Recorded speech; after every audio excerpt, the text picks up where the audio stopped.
What's going on, gangsters? Gregory Scott here. So if you're a beginner to intermediate level in calisthenics, you most likely seen a movement like a muscle-up or a handstand push-up, or maybe even just a basic push-up and wondered, how do I build up to that? Where do I even begin? You might have even tried the movement, failed, and then sat there in frustration still having no idea how to progress the movement or build up to it. Well, if that's you, or if you just want to take your strength to the next level, then this video is for you. Today we're going to talk about negatives, one of the best things to do to nail the technique and build strength for a new movement. Are you having trouble getting that muscle up? Frustrated that you can't get that diamond push-up? Well, you need negatives. With negatives, you'll be nailing your favorite calisthenic movement in no time. No matter what level of skill you're at, you can do negatives. This technique works so well that you should be doing it for the rest of your life. For 3 easy payments of hard work, consistency, and time, you can lock your favorite calisthenic movements in no time. To order, all you have to do is take action, watch this video, and call 1-800-GAIN-CENTRAL. But wait, there's more.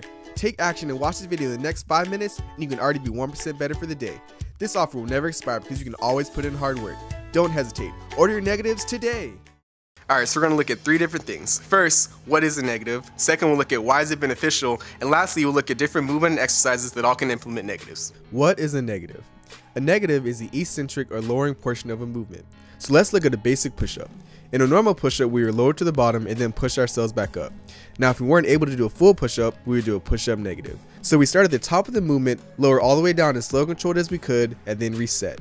Doing this allows us to go through the full and complete range of motion while building up the strength for the full movement. In this case, it's a push-up. Now let's look at a more intermediate/advanced example. A ring muscle-up. Normally, we start from the bottom and end up on top of the rings. In a ring muscle-up negative, we start on top and as slow and controlled as we can, do the reverse of the movement, ending up at the bottom in the exact same position that we would start from. What this is going to do is, again, let us get that feel of the muscle-up. Feel that full range of motion and start building the strength necessary for the full movement. Again, negatives allow us to go through a motion with strength control before you try the full hardest variation of the movement. Doing any movement slow controlled in calisthenics is going to let us recruit a lot of muscle fibers and really get a chance to focus on the breathing, strength control, and focus of the movement.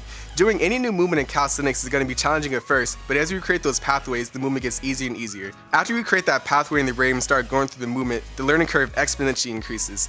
This is why negatives are so effective, because we're reinforcing that movement pattern over and over again and building the strength and building the technique for the movement. What movements can implement negatives? Virtually every movement in calisthenics and even fitness in general can be trained with a negative.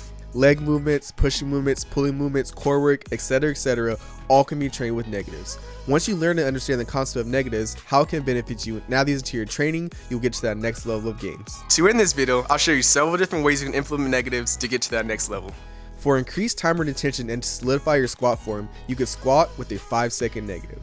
For increased strength control and a challenging way to mix up your pull-ups, you can do explosive reps with a 4-second negative. If you can't do diamond push-ups yet, you can work on 5 to 10 second diamond push-up negatives to build strength for the full movement. To solidify and lock in the form of your back lever, you can perform a negative and lower into it as slow and controlled as you can. So make sure you're really paying attention and learning the concept and how to implement negatives into your training. It will make a huge difference for you. Alright, thanks guys for watching my video. Hope you learned something. If you have any questions, leave them down in the comments. Anything you want to see next, just let me know. And as always, have a gameful day.